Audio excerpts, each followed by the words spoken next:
Nuruddin Mahmud Zanki, pahlawan muslim yang terlupakan. Pada tahun 1187, tak lama setelah pembebasan Al-Quds Yerusalem oleh Salahuddin Alayubi, sebuah mimbar yang indah dipindahkan dari Aleppo. Ulama menyebutnya Halabi ke Masjid Al-Aqsa. Mimbar yang telah dibuat beberapa tahun sebelumnya itu merupakan sebuah simbol kekuatan visi dan cita-cita pembebasan Al-Quds. Ia memang dibangun untuk diletakkan di Masjid Al-Aqsa jauh sebelum tempat itu sendiri berhasil dibebaskan dari kekuasaan tentara salib. Mimbar itu dibangun sebelum masa pemerintahan Salahuddin Alayubi oleh seorang sultan yang juga saleh, yaitu Nuruddin Mahmud Zanki tahun 1118 sampai tahun 1174. Nuruddin Zanki memang meninggal dunia 13 tahun sebelum berhasil mewujudkan apa yang dicita-citakannya. Tetapi ia memainkan peranan yang sangat penting dalam memperbaiki keadaan masyarakat muslim di Suriah yang sebelumnya sibuk dengan konflik internal dan perselisihan mazhab. Ia merupakan seorang sultan di Suriah, dan kemudian juga di Mosul, Irak dan Mesir. Pemerintahannya tidak ditandai dengan adanya penaklukan spektakuler terhadap wilayah musuh seperti yang dilakukan oleh Muhammad Al-Fatih terhadap Konstantinopel atau Salahuddin Alayubi terhadap Al-Quds. Tetapi apa yang dilakukannya boleh jadi lebih penting. Ia menaklukkan dengan kesalehan dan nilai-nilai yang agung dari Tuhannya. Kekuatan militernya tidak dilengkapi dengan persenjataan fisik yang hebat dan istimewa. Tetapi ia memiliki senjata yang jauh lebih menggetarkan musuh-musuhnya, yaitu kekuatan doa dan pertolongan dari Yang Maha Penolong. Seorang non-muslim di Al-Quds bahkan mengakui hal ini. Sesungguhnya Abul Qasim Nuruddin memiliki sir, rahasia, dengan Allah, katanya. Tidaklah ia mengalahkan kami dengan bala tentaranya yang banyak, akan tetapi ia menang atas kami dengan doa dan salat malamnya. Ia salat di malam hari, mengangkat tangannya kepada Allah untuk berdoa dan meminta kepadanya. Dan Allah mengabulkan permintaannya serta tidak menjadikan doanya sia-sia, sehingga akhirnya dia menang atas kami. Nuruddin Zanki memerintah wilayah Suriah Utara setelah ayahnya, Imaduddin Zanki, wafat pada tahun 1146. Usianya ketika itu 28 tahun. Ia memerintah wilayah itu dari kota Aleppo, Halab. Ketika kakaknya meninggal dunia pada tahun 1149, ia menggabungkan Mosul di Irak dalam wilayah kekuasaannya. Pada tahun 1154, Damaskus, kota penting lainnya di Suriah, juga masuk dalam wilayah pemerintahannya setelah melalui strategi yang cukup panjang. Pada akhir masa pemerintahannya, tepatnya pada tahun 1169, Sirko dan keponakannya Salahuddin yang bekerja di bawah pemerintahannya menambahkan Mesir ke dalam wilayah pemerintahan Nuruddin Zanki. Hal ini membuat kekuatan salib di Al-Quds terjepit di antara wilayah kepemimpinan Nuruddin Zanki. Hanya saja beliau meninggal dunia 3 tahun kemudian, yaitu pada tahun 1174. Kepemimpinan atas wilayah-wilayah itu kemudian diteruskan oleh Salahuddin Alayubi yang juga memerintah dengan cara-cara yang islami sehingga pada akhirnya berhasil membebaskan Al-Quds dari tangan pasukan salib pada tahun 1187. Prestasi militer Nuruddin Zanki. Nuruddin Zanki memiliki gaya militer yang khas. Ia tidak tergesa-gesa dalam menghadapi pasukan lawan. Kadang saat pasukannya berada di suatu daerah dan mendengar kedatangan pasukan musuh ke tempat itu, ia akan menarik pasukannya ke tempat lain. Tetapi ia melakukan hal itu untuk menyelidiki jumlah dan keadaan pasukan lawan, sambil terus melakukan pengintaian. Setelah musuh berangkat kembali dari tempat mereka, Nuruddin akan mengikuti dan menyergap mereka dengan tiba-tiba. Dengan cara ini, ia berhasil memenangkan banyak pertempuran dan mengurangi jumlah korban dari pasukan muslim. Adapun terhadap emir-emir muslim di Suriah Palestina yang masih menentangnya, ia menghindari konflik terbuka serta pertempuran fisik dengan mereka. Ia selalu menyeru mereka untuk berjihad bersamanya melawan kekuatan salib. Jika mereka menentangnya, ia akan melakukan tekanan politik terhadap mereka sambil melakukan persuasi dan menarik simpati para ulama di wilayah-wilayah yang dipimpin oleh para emir itu. Dengan begitu, walaupun para ulama dan masyarakat tersebut berada dalam wilayah kekuasaan yang berbeda, tetapi hati mereka bersama Nuruddin Zanki dan selalu mendoakan kemenangannya. Kesalehan serta cara-cara yang lembut seperti inilah yang membuat Nuruddin Zanki pada akhirnya dapat menyatukan seluruh Suriah ke dalam satu pemerintahan, setelah wilayah itu tercerai-berai dan saling bermusuhan selama lebih dari setengah abad. Ia sangat terampil berkuda dan memimpin secara langsung banyak pertempuran pada masa itu. Keberaniannya di medan tempur membuat seorang ulama pada masanya, Qut al-Din al-Nasawi, menasihatinya, "Demi Allah, jangan membahayakan dirimu dan seluruh dunia Islam. Kalau Anda gugur di medan pertempuran, maka seluruh muslim yang hidup akan dibunuh oleh musuh." Tapi Nuruddin Mahmud Zanki mempunyai pandangan yang berbeda. Dan siapalah Mahmud sehingga dikatakan seperti ini? Katanya, "Sebelum saya lahir sudah ada yang lain yang membela Islam dan negeri ini, yaitu Allah, yang tidak ada Tuhan selainnya." Ia sangat memperhatikan keadaan pasukannya dan selalu menjadikan mereka siap siaga dalam menghadapi pasukan musuh. Pasukannya merupakan yang paling kuat di Suriah pada masa itu. Tentang ini Ibn al-Qalanisi berkata, "Tidak ada yang pernah melihat tentara yang lebih baik daripada tentaranya, baik dalam hal penampilan, perlengkapan, maupun jumlahnya." Namun karena keadaan kaum muslimin ketika itu belum sepenuhnya bersatu padu dalam menghadapi musuh, maka pembebasan wilayah itu dari pasukan salib masih harus menunggu saat yang lebih tepat. Bukan hanya tentara yang dipersiapkan, kuda-kuda pun selalu dalam keadaan terlatih. Di waktu senggangnya, Nuruddin Zanki suka berburu dan bermain polo kuda. Ketika seorang temannya yang saleh mendengar tentang kebiasaannya bermain polo kuda, ia segera menyuratinya, "Aku tidak menyangka bahwa kau senang dengan permainan yang tak ada manfaatnya serta menyiksa kuda tanpa faedah diniyah." Maka Nuruddin menjawab surat tersebut, "Sesungguhnya kami berada di front pertahanan, yang mana musuh sangat dekat dari kami, sehingga kami harus selalu siap siaga untuk mengantisipasi setiap serangan. Dan tidak mungkin kami terus-menerus berperang dan berjihad siang dan malam, musim dingin dan musim panas, karena bala tentara kami juga memerlukan istirahat. Dan juga tidak mungkin kami biarkan kuda-kuda kami hanya diam di kandangnya tidak bergerak, karena itu akan membuat mereka lemah dan tak mampu berlari jauh dan cepat, menikuk, menyerang di medan perang. Maka dari itu kami senantiasa melatihnya dan terus membiasakannya agar hilang kelemahannya dan selalu siap berlari cepat dan taat kepada penunggangnya di waktu peperangan.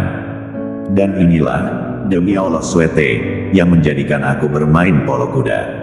Pencapaian militer. Selama masa pemerintahannya, ada beberapa pencapaian militer yang cukup penting yang telah dilakukan oleh Nuruddin Zanki dalam menghadapi pasukan salib, antara lain seperti berikut ini. Pertama, ia ikut memberikan dukungan kepada Damaskus saat terjadinya Perang Salib II, tahun 1147 sampai tahun 1148. Ketika itu pasukan dari Perancis dan Jerman yang dipimpin oleh Raja Louis ke-7 dan Raja Konrad ke-3 bergerak ke Suriah dan Palestina. Sebetulnya Perang Salib kedua ini dipicu oleh jatuhnya Edessa ke tangan pasukan muslim yang dipimpin oleh Imaduddin Zanki, ayah Nuruddin, pada tahun 1144. Tetapi sesampainya di Palestina, pasukan yang baru datang dengan orang-orang Frank, orang-orang Eropa Barat, yang telah menetap di Palestina bersepakat untuk mengarahkan serangan pada Damaskus. Pasukan salib kemudian mengepung kota Damaskus yang dipimpin oleh Muinuddin Unur. Tetapi kota itu mampu bertahan, dan pada saat yang sama pasukan Nuruddin Zanki dan pasukan Saifuddin Ghazi, kakak Nuruddin, bergerak dari Aleppo dan Mosul menuju ke Damaskus untuk memberikan bantuan. Pasukan salib akhirnya memutuskan untuk mundur dari kota itu. Raja Louis dan Konrad kembali ke negeri mereka masing-masing dengan memendam kekecewaan terhadap orang-orang Frank di Suriah Palestina yang dianggap telah ikut berperan dalam kegagalan tersebut. Tak lama setelah peristiwa itu, Muinuddin dan Nuruddin Zanki berhasil menangkap seorang bangsawan Eropa, Bertrand, yang menyertai Perang Salib II. Bertrand kemudian dibawa ke Aleppo dan ditahan selama 12 tahun lamanya di kota itu. Kedua, pada tahun 1149, dalam pertempuran di daerah Inab, pasukan Nuruddin Zanki berhasil mengalahkan pasukan Raymond of Poitiers, pemimpin Antioch, yang ketika itu dibantu oleh sepasukan assassin. Nuruddin pada awalnya menarik pasukan saat mengetahui pasukan musuh mendekati Inab. Tetapi ia terus mengintai dan memperhatikan gerak-gerik pasukan lawan. Kemudian saat lawan beristirahat di suatu tempat, Nuruddin menempatkan pasukannya di sekelilingnya, sehingga lawan mereka dalam keadaan terkepung saat bangun di pagi hari.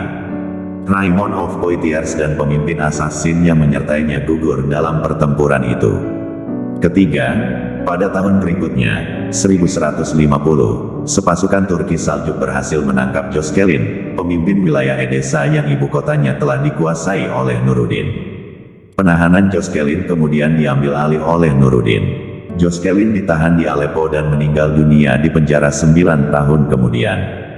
Keempat, sebagaimana telah disebutkan sebelumnya, Nuruddin Zanki berhasil menyatukan Damaskus ke dalam wilayah kepemimpinannya pada tahun 1154. Proses penyatuan Damaskus berlangsung cukup lama, yaitu sejak tahun 1149, ketika Muinuddin Unur wafat. Pengambil alihan kota ini dilakukan oleh Nuruddin karena penguasa kota ini tidak mau membantunya berjihad dan malah menjalin kerjasama dengan kekuatan salib. Lamanya proses penguasaan ini disebabkan Nuruddin menghindari terjadinya pertempuran terbuka di antara kedua belah pihak yang sama-sama Muslim.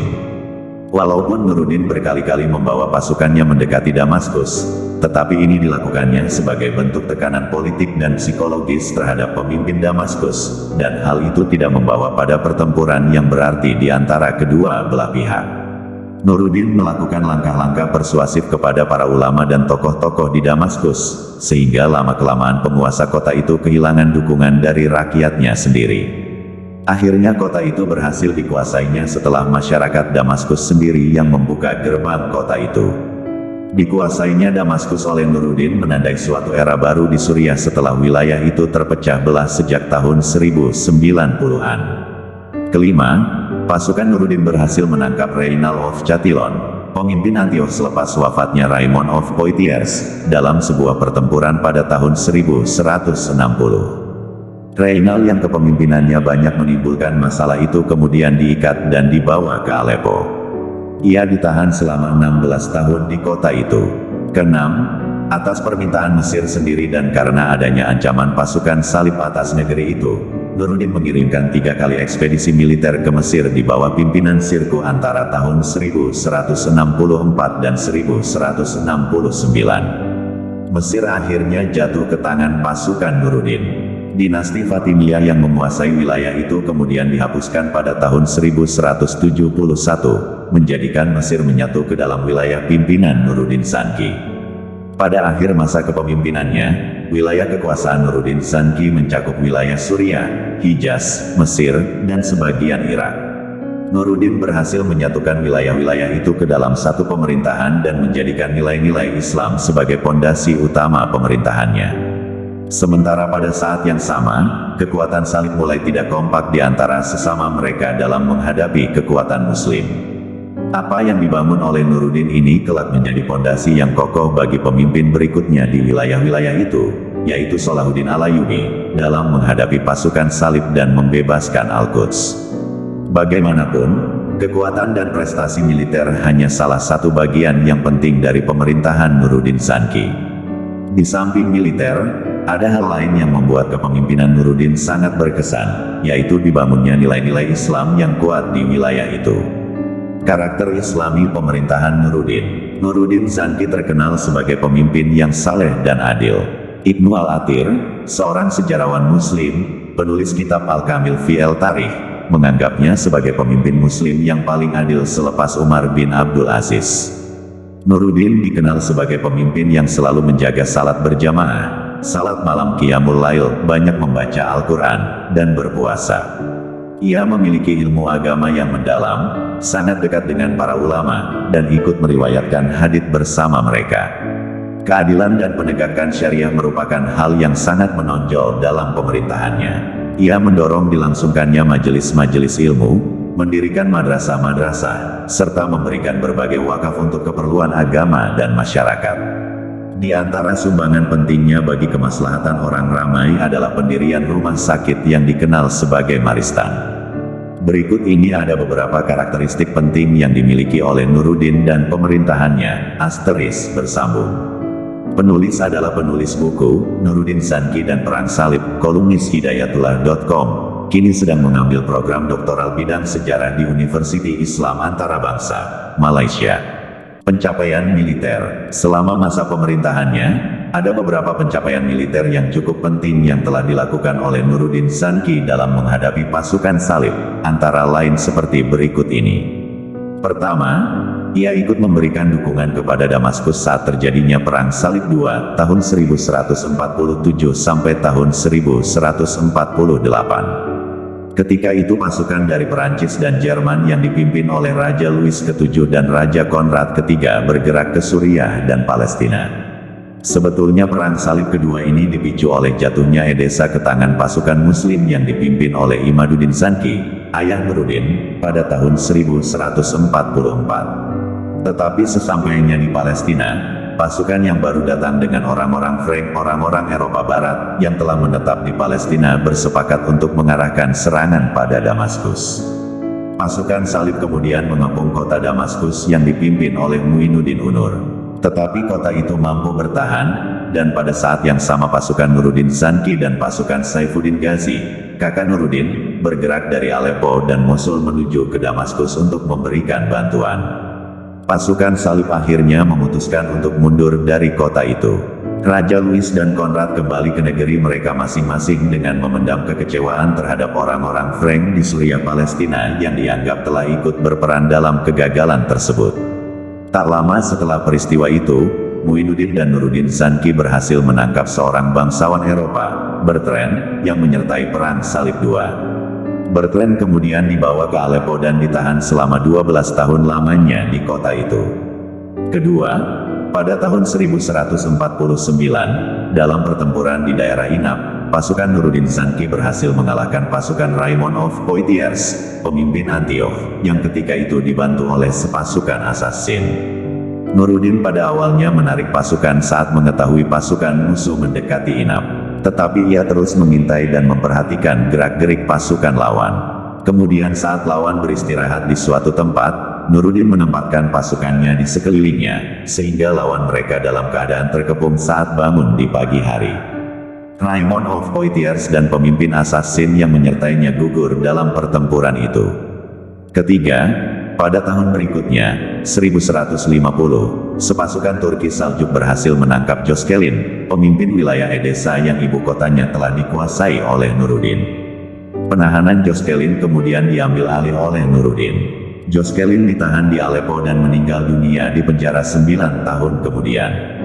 Keempat, sebagaimana telah disebutkan sebelumnya, Nuruddin Zanki berhasil menyatukan Damaskus ke dalam wilayah kepemimpinannya pada tahun 1154. Proses penyatuan Damaskus berlangsung cukup lama, yaitu sejak tahun 1149, ketika Muinuddin Unur wafat. Pengambil alihan kota ini dilakukan oleh Nuruddin karena penguasa kota ini tidak mau membantunya berjihad dan malah menjalin kerjasama dengan kekuatan salib. Lamanya proses penguasaan ini disebabkan Nuruddin menghindari terjadinya pertempuran terbuka di antara kedua belah pihak yang sama-sama Muslim. Walaupun Nuruddin berkali-kali membawa pasukannya mendekati Damaskus, tetapi ini dilakukannya sebagai bentuk tekanan politik dan psikologis terhadap pemimpin Damaskus, dan hal itu tidak membawa pada pertempuran yang berarti di antara kedua belah pihak. Nuruddin melakukan langkah-langkah persuasif kepada para ulama dan tokoh-tokoh di Damaskus, sehingga lama-kelamaan penguasa kota itu kehilangan dukungan dari rakyatnya sendiri. Akhirnya kota itu berhasil dikuasainya setelah masyarakat Damaskus sendiri yang membuka gerbang kota itu. Dikuasainya Damaskus oleh Nuruddin menandai suatu era baru di Suriah setelah wilayah itu terpecah belah sejak tahun 1090-an. Kelima, pasukan Nuruddin berhasil menangkap Reynald of Chatillon, pemimpin Antioch selepas wafatnya Raymond of Poitiers, dalam sebuah pertempuran pada tahun 1160. Reynald yang kepemimpinannya banyak menimbulkan masalah itu kemudian diikat dan dibawa ke Aleppo. Ia ditahan selama 16 tahun di kota itu. Keenam, atas permintaan Mesir sendiri dan karena adanya ancaman pasukan salib atas negeri itu, Nuruddin mengirimkan 3 kali ekspedisi militer ke Mesir di bawah pimpinan Sirku antara tahun 1164 dan 1169. Mesir akhirnya jatuh ke tangan pasukan Nuruddin. Dinasti Fatimiyah yang menguasai wilayah itu kemudian dihapuskan pada tahun 1171, menjadikan Mesir menyatu ke dalam wilayah pimpinan Nuruddin Zanki. Pada akhir masa kepemimpinannya, wilayah kekuasaan Nuruddin Zanki mencakup wilayah Suriah, Hijaz, Mesir, dan sebagian Irak. Nuruddin berhasil menyatukan wilayah-wilayah itu ke dalam satu pemerintahan dan menjadikan nilai-nilai Islam sebagai pondasi utama pemerintahannya. Sementara pada saat yang sama, kekuatan salib mulai tidak kompak di antara sesama mereka dalam menghadapi kekuatan Muslim. Apa yang dibangun oleh Nuruddin ini kelak menjadi pondasi yang kokoh bagi pemimpin berikutnya di wilayah-wilayah itu, yaitu Salahuddin Al-Ayyubi, dalam menghadapi pasukan salib dan membebaskan Al-Quds. Bagaimanapun, kekuatan dan prestasi militer hanya salah satu bagian yang penting dari pemerintahan Nuruddin Zanki. Di samping militer, ada hal lain yang membuat kepemimpinan Nuruddin sangat berkesan, yaitu dibangunnya nilai-nilai Islam yang kuat di wilayah itu. Karakter Islami pemerintahan Nuruddin. Nuruddin Zanki terkenal sebagai pemimpin yang saleh dan adil. Ibnu Al-Athir, seorang sejarawan Muslim, penulis kitab Al-Kamil fi al-Tarikh, menganggapnya sebagai pemimpin Muslim yang paling adil selepas Umar bin Abdul Aziz.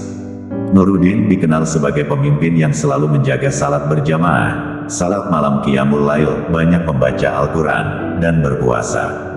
Ia memiliki ilmu agama yang mendalam, sangat dekat dengan para ulama, dan ikut meriwayatkan hadits bersama mereka. Keadilan dan penegakan syariah merupakan hal yang sangat menonjol dalam pemerintahannya. Ia mendorong dilangsungkannya majelis-majelis ilmu, mendirikan madrasah-madrasah, serta memberikan berbagai wakaf untuk keperluan agama dan masyarakat. Di antara sumbangan pentingnya bagi kemaslahatan orang ramai adalah pendirian rumah sakit yang dikenal sebagai Maristan. Berikut ini ada beberapa karakteristik penting yang dimiliki oleh Nuruddin dan pemerintahannya, * bersambung. Penulis adalah penulis buku, Nuruddin Zanki dan Perang Salib, kolumnis Hidayatullah.com, kini sedang mengambil program doktoral bidang sejarah di Universiti Islam Antarabangsa, Malaysia.